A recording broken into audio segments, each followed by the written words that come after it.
ইতালির এগ্রিকালচারাল বা সিজনাল স্পেটাকোলো ভিসার নুলোস্তা, নুল্লা ওস্টা এবং বর্তমানের নিয়মকানুন নিয়ে বিস্তারিত তথ্য নিচে দেওয়া হলো।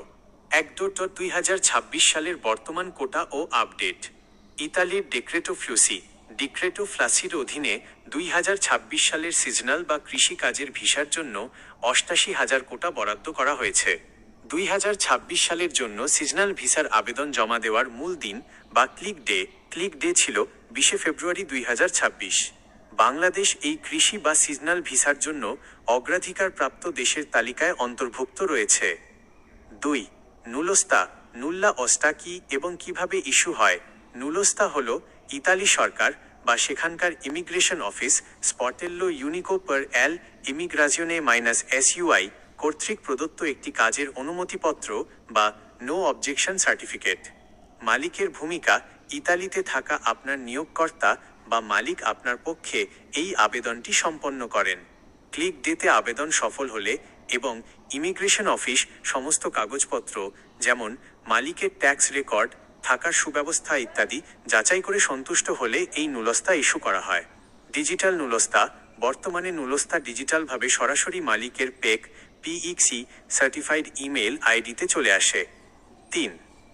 নুলোস্তা হওয়ার পর আপনার করণীয়: ভিসা প্রসেস। আপনার নুলোস্তা হয়ে যাওয়ার পর মূল কাজ শুরু হয় বাংলাদেশে অবস্থিত ইতালি অ্যাম্বাসি এবং VFS গ্লোবালের মাধ্যমে। VFS অ্যাপয়েন্টমেন্ট: নুলোস্তা পাওয়ার পর আপনাকে বাংলাদেশে ইতালি ভিসার official partner VFS global web পোর্টালের নির্দিষ্ট ওয়েবফর্মের মাধ্যমে অ্যাপয়েন্টমেন্টের জন্য আবেদন করতে হবে। নতুন আইনি কড়াকড়ি: ল ডিক্রি 145/2024। ইতালি সরকারের নতুন নিয়ম অনুযায়ী আপনি যখন বাংলাদেশে ভিসা অ্যাপ্লিকেশন জমা দেবেন তখন ইতালির ইমিগ্রেশন অফিস SUI থেকে আপনার মালিকের কাছে পুনরায় একটি কাজের অফার নিশ্চিতকরণের কনফার্মেশন অফ জব অফার অনুরোধ পাঠানো হবে। মালিককে অবশ্যই সেই অনুরোধ পাওয়ার 15 দিনের মধ্যে উত্তর দিয়ে নিশ্চিত করতে হবে যে তিনি আপনাকে সত্যিই কাজটি দিচ্ছেন। মালিক এই নিশ্চিতকরণ না করলে ভিসা ইস্যু হবে না। ভিসা স্থগিতাদেশের বিষয়টি মাথায় রাখুন। বিগত বছরগুলোতে প্রচুর জাল নুলোস্তা এবং ভুয়া আবেদনের কারণে ঢাকাস্থ ইতালি অ্যাম্বাসি সাধারণ কাজের ভিসার অ্যাপয়েন্টমেন্টের ক্ষেত্রে বেশ কড়াকড়ি আরোপ করেছে। অ্যাম্বাসির নির্দেশনা অনুযায়ী শুধুমাত্র প্রকৃত এবং যাচাইকৃত নুলোস্তাধারীদেরই ধাপে ধাপে VFS-এর মাধ্যমে যোগাযোগের পর অ্যাপয়েন্টমেন্ট দেওয়া হচ্ছে। 4.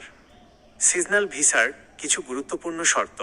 মেয়াদ: সিজনাল বা কৃষি ভিসার মেয়াদ সাধারণত 6 থেকে 9 মাস হয়ে থাকে। এই মেয়াদ শেষ হওয়ার পর আপনাকে অবশ্যই দেশে ফেরত আসতে হবে। ভবিষ্যৎ সুবিধা: মাল্টি ইয়ার। আপনি যদি সিজনাল ভিসায় ইতালিতে গিয়ে চুক্তি অনুযায়ী কাজ শেষ করে সঠিক সময়ে দেশে ফিরে আসেন তবে পরবর্তী বছরগুলোতে আপনার জন্য ইতালিতে পুনরায় যাওয়া অনেক সহজ হয়ে যায়। এমনকি পরপর কয়েক বছর সফলভাবে সিজনাল ভিসায় কাজ করলে পরবর্তীতে তার নন সিজনাল বা স্থায়ী সাবঅর্ডিনেট ভিসায় রূপান্তর করার সুযোগ থাকে।